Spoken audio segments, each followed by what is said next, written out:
Olá, meus amigos, minhas amigas, boa tarde. Vamos dar início a mais um encontro do Amor Exigente Guaratinguetá, online, né? Pelo Facebook, pelo YouTube do Amor Exigente Guaratinguetá.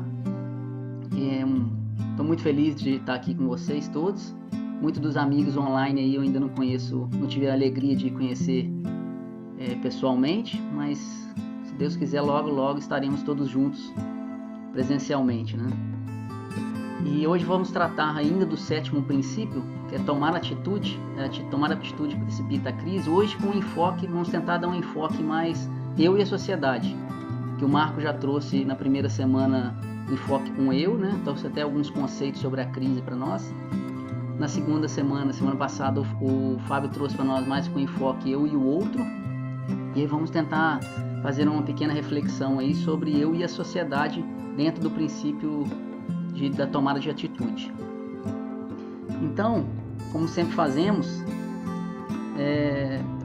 no início, né, vamos iniciar perguntando para vocês, espero que vocês respondam aí mentalmente ou em voz alta, né? Como vão vocês? Nós respondemos cada vez melhor, porque realmente é esse o objetivo das nossas vidas, é esse o trabalho que o Amor Exigente nos propicia que seja feito, né? Hoje sempre melhor que ontem e amanhã sempre melhor que hoje. E que dia é hoje? É o primeiro dia da minha nova vida, porque a nossa oportunidade é o hoje, né? O passado nós já não podemos mudar. Na verdade, a gente só pode aprender com o passado. Mas então é o hoje que nós fazemos a transformação, que nós iniciamos a transformação do que precisa ser alterado em nós, né? Então, não podemos esquecer também do nosso voto de sigilo, que é uma das bases do Amor Exigente, né? O que nos une, o que nos dá confiança, que traz coesão ao grupo, né? Para as nossas partilhas. Então, eu vou repitam comigo aí em casa, que é o que você fala aqui, o que você ouve aqui, quem você vê aqui, aqui permanece. Então, tem que ter sempre em mente esse sigilo para que a gente possa estar tranquilo, né, para abrir nossos corações depois na partilha, que teremos aqui online também. Então, nós não podemos perder de vista o voto do sigilo. Então, falar rapidamente aqui, eu acredito que você já sabe, às vezes tem alguém pela primeira vez hoje, os pilares do Amor Exigente, né? São 12 princípios básicos, 12 princípios éticos, são vistos um em cada mês do ano, né? Os básicos nas 3 primeiras semanas, com enfoque no eu e o outro, eu e a sociedade, e na última semana nós vemos o princípio ético. A espiritualidade pluralista e a responsabilidade social.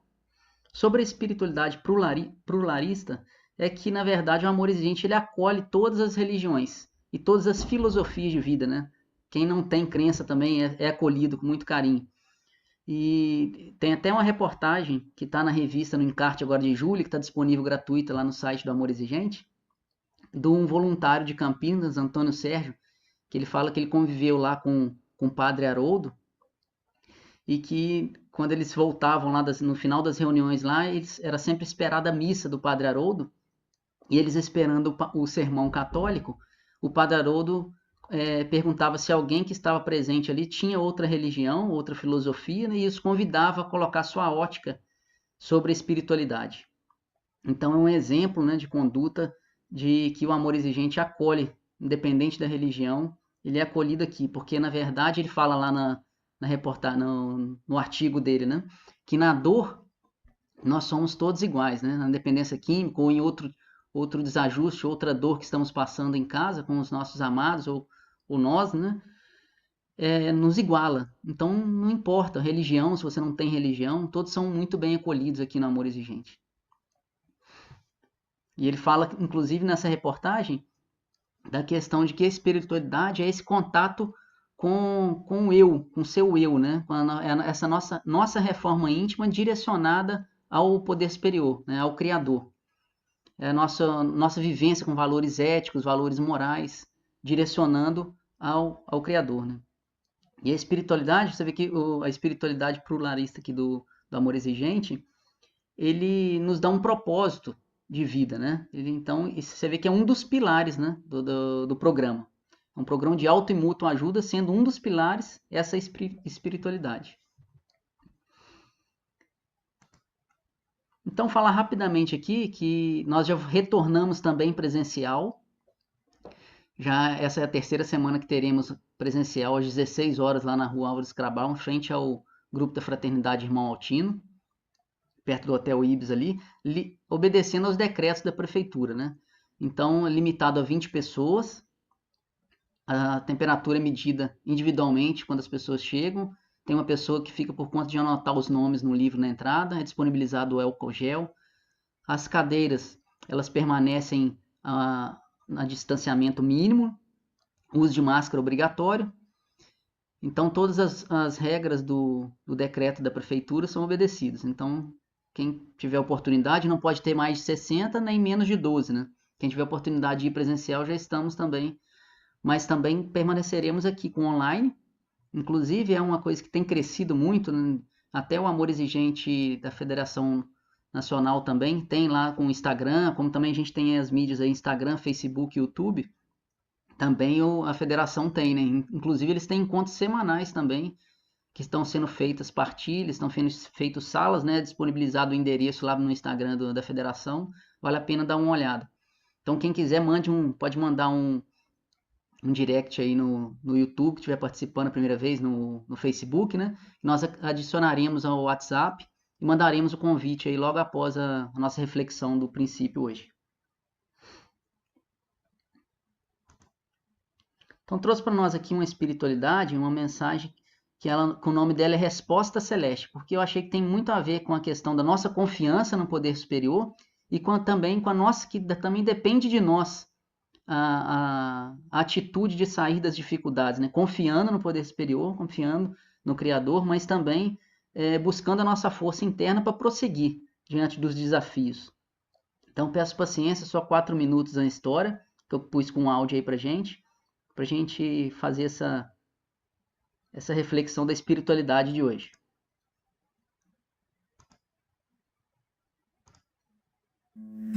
Antigo instrutor dos mandamentos divinos, ia em missão da verdade celeste, de uma aldeia para outra, profundamente distanciadas entre si, fazendo-se acompanhar de um cão amigo, quando anoiteceu, sem que lhe fosse possível prever o número de milhas que o separavam do destino. Reparando que a solidão em plena natureza era medonha, orou, implorando a proteção do Eterno Pai, e seguiu.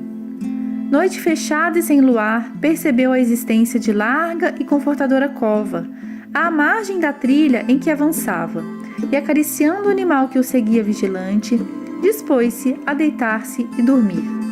Começou a instalar-se pacientemente, mas espessa nuvem de moscas vorazes o atacou de chofre, obrigando-o a retornar o caminho. O ancião continuou a jornada, quando se lhe deparou o volumoso riacho, num trecho em que a estrada se bifurcava. Ponte rústica oferecia passagem pela via principal, e além dela, a terra parecia sedutora, porque mesmo envolvida na sombra noturna, semelhava-se a extenso lençol branco. O santo pregador pretendia ganhar a outra margem, arrastando o companheiro obediente, quando a ponte se desligou das bases, estalando e abatendo-se por inteiro.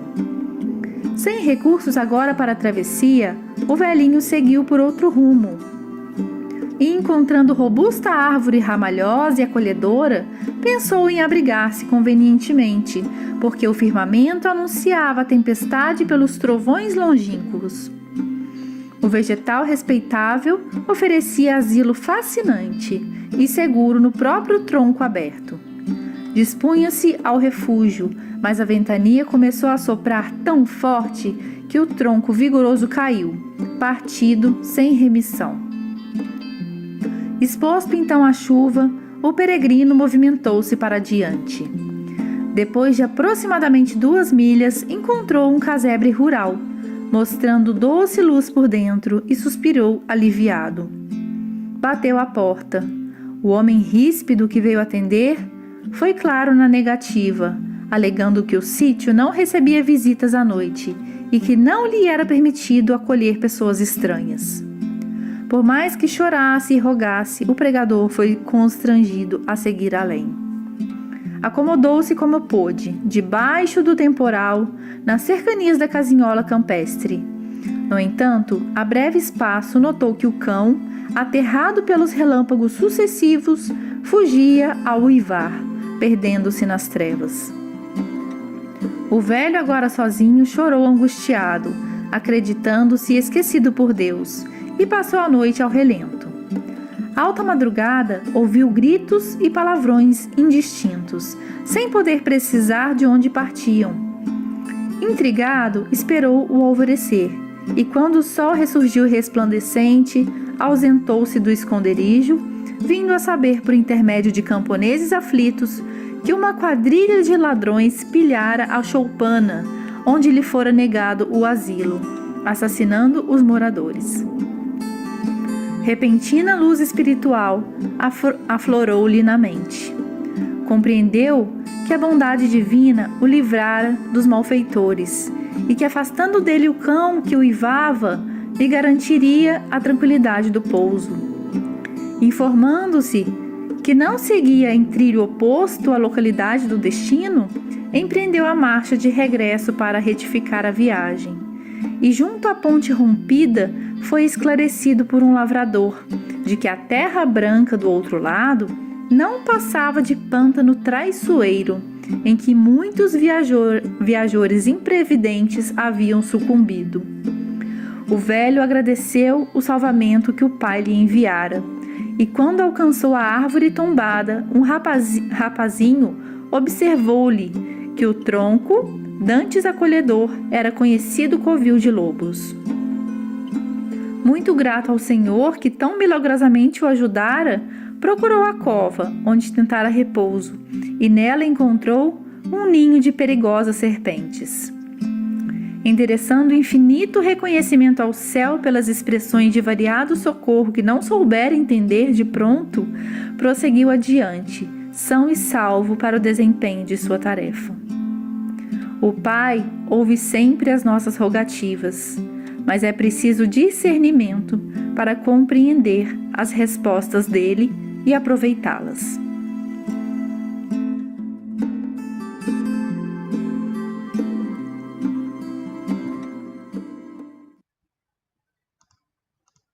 Então, meus amigos, fica aí a reflexão da espiritualidade de hoje, que nós tenhamos esse discernimento, né, de entender as dificuldades que chegam em nossa vida e que tenhamos coragem de tomar as atitudes para que possamos sair do lugar que precisamos, né, com essa tomada de atitude.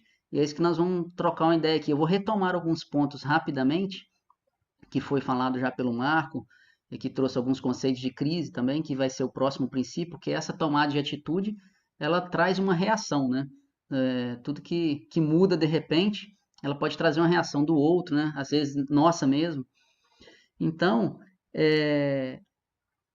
que do primeiro ao sexto princípio, segundo a programação do amor exigente, dos princípios básicos, que nós tratamos desde lá do princípio identificador, que é o das raízes culturais, que trata da nossa identificação, do que somos, né? Passando pelo princípio da culpa, lá o quinto princípio, e o sexto princípio, comportamento, também dos nossos limites, quarto princípio lá, né, que os recursos são limitados, que os pais também são gente. Todos esses sextos, do 1 ao sexto, são princípios que nos trouxeram reflexões íntimas para a nossa transformação, né? Que nos propiciaram um autoconhecimento, reflexões sobre as nossas posturas diárias na vida e que trouxeram esse autodescobrimento, né? Essa autoanálise nossa. E a partir do sétimo agora, segundo o programa, é um princípio de ação, né? Que o Amor Exigente tem a frase que não é um grupo de reclamação nem de falação, mas um princípio de ação. A partir do sétimo, todos os outros serão princípios de ação.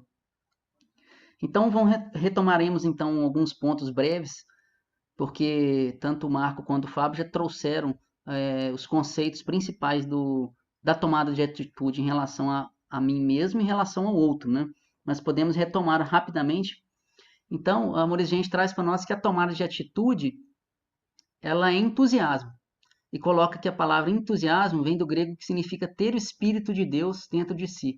Ou seja, é ter a capacidade de criar, de mudar o mundo à sua volta, de fazer o que deve ser feito. Não é a mesma coisa que desejar ou apenas torcer para que algo aconteça. É fazer com que ela aconteça, né? Que é diferente. Mas para a gente mudar algo, né, que está na nossa volta, a gente precisa ter um roteiro, né? Ter nosso rumo. O que a gente quer da nossa vida, né? A gente precisa fazer essa análise antes da gente saber o que a gente precisa mudar. Por isso lá que o Fábio trouxe alguns conceitos para nós lá da questão da preparação, e por isso que ele é um princípio preparado. Você tem que estar preparado para tomar essa atitude. Você tem que ser perseverante nessa atitude, porque senão você perde a autoridade, né? Você fica com promessas vazias. Então você tem que coragem realmente para sair do que tá do mesmo, né? Que já tem sido feito, e firmeza na sua determinação de mudança, na sua atitude, né?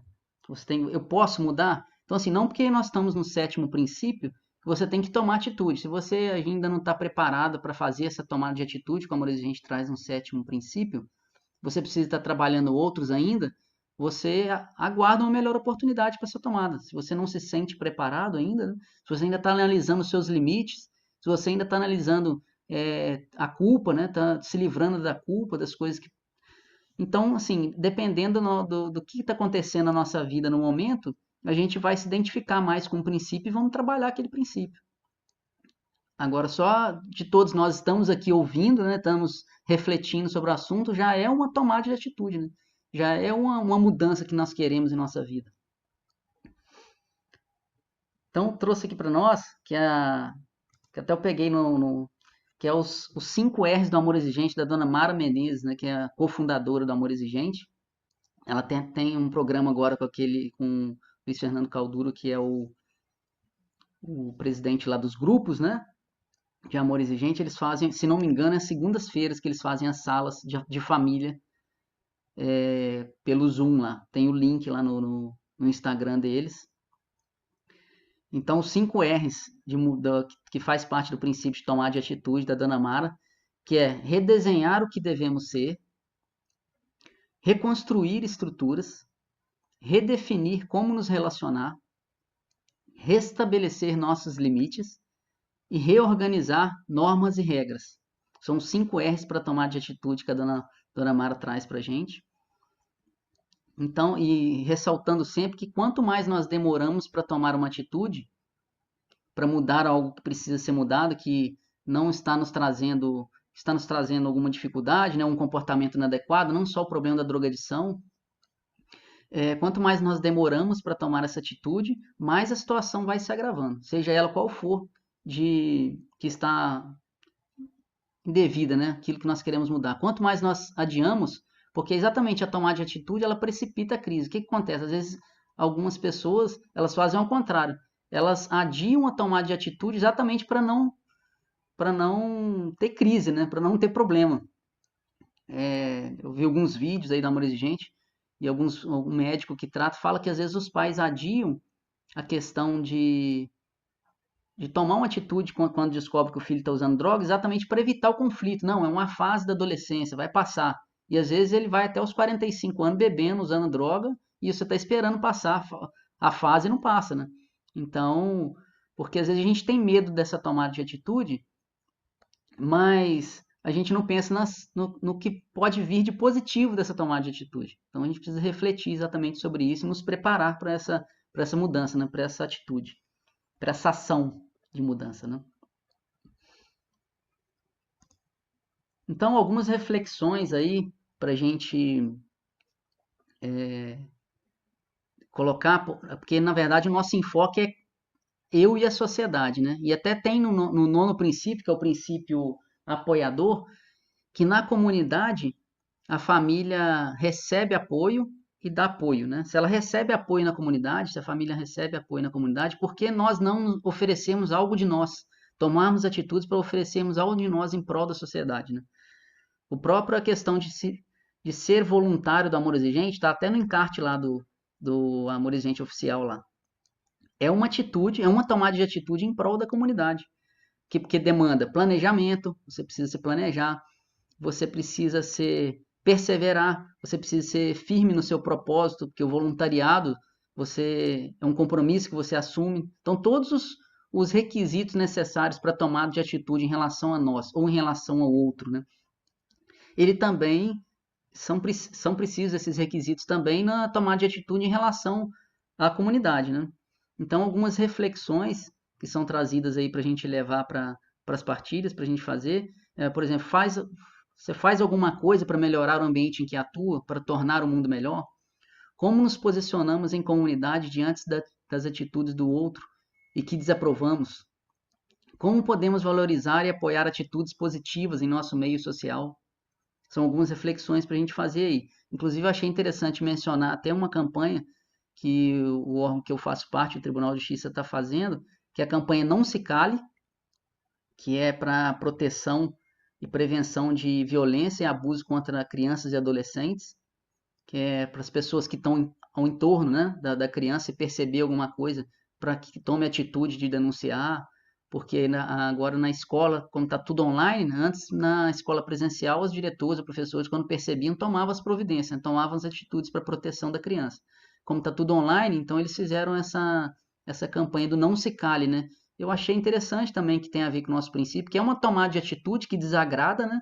Desagrada, às vezes, a família, que não quer falar, mas é uma coisa que nós, que se estivermos perto, tivermos a oportunidade, nós temos esse compromisso de tomada de atitude, né, para a proteção dessa criança, desse adolescente. E também uma campanha que está sendo muito divulgada, que é a campanha do sinal vermelho lá, da violência contra a mulher, né? A violência doméstica que está tão grande no nosso país, inclusive teve aumento com a pandemia, né? Com os home offices, com as pessoas, as famílias estarem mais em casa, teve aumento na questão da violência doméstica. Então, nosso papel de cidadãos, aquele velho ditado, né? Em briga de marido e mulher não se mete a colher. Eu achei interessante com o nosso princípio também da tomada de atitude em relação à comunidade, porque nós temos o dever de cidadão de meter a colher, sim. Isso, nós estamos numa época que isso não era para existir mais, então tem índices tão alarmantes no país da violência doméstica. Então, devemos denunciar, nós temos conhecimento de alguma violência doméstica, né, contra a mulher, nós denunciamos, nós nos calamos, nós não falamos nada porque falamos que nós não temos nada a ver com essa história, né? Então essa é uma tomada de atitude perante a comunidade que eu achei interessante fazer a ligação com esse princípio. E importante também ressaltar dentro dessa tomada de atitude que nós devemos, de uma maneira geral, não necessariamente só com relação à comunidade, é que nós devemos ter paciência para colher os frutos das nossas novas atitudes, nas nossas reconstruções de novos roteiros da vida, né? Porque às vezes uma situação que ficou difícil em nossa vida, né, com um ente amado, ela levou anos para ser consolidada. Então não é de uma hora para outra, a gente muda de atitude de um dia para o outro que a gente vai ter o resultado que almejado, né? Então nós precisamos ter confiança e precisamos também ter paciência para aguardar esses resultados. A partir do momento que nós traçamos o roteiro e adotamos os princípios, né? Porque o amor exigente funciona, mas nós temos que conhecer e vivenciar os princípios da nossa vida, né? Se nós não vivenciamos, só conhecemos, então dificilmente ele dá resultados. Outra coisa importante também ressaltar é que o amor exigente, na verdade, é para a gente, é para nós que frequentamos o amor exigente. Não é para o outro que está em casa. Não é para quem não vai. Então, assim, é difícil a gente já sabe lá pelo princípio do comportamento, do sexto princípio lá, que a gente não muda o outro. A gente muda o nosso comportamento. É a partir da nossa mudança que a gente vai ver a mudança no comportamento de quem está à nossa volta. Então, foram breves considerações sobre esse princípio com enfoque na comunidade. Agora nós vamos fazer a nossa oração da serenidade e logo em seguida nós vamos liberar o link aí para entrar na sala da família, do acolhimento, se tiver gente nova, sejam bem-vindos, e da sobriedade também, se tiver. Então façamos juntos a oração da serenidade. Eu seguro minha mão na sua, uno meu coração ao seu, para que juntos possamos fazer aquilo que sozinho não consigo. Concedei-me, Senhor, a serenidade necessária para aceitar as coisas que não posso modificar, coragem para modificar aquelas que posso e sabedoria para distinguir uma das outras. força, fé e alegria. Então, muito obrigado pela atenção de todos. Ótima partilha, ótima semana para vocês. Semana que vem estaremos aqui com o princípio ético do mês 7. Então, fiquem com Deus e até o próximo encontro.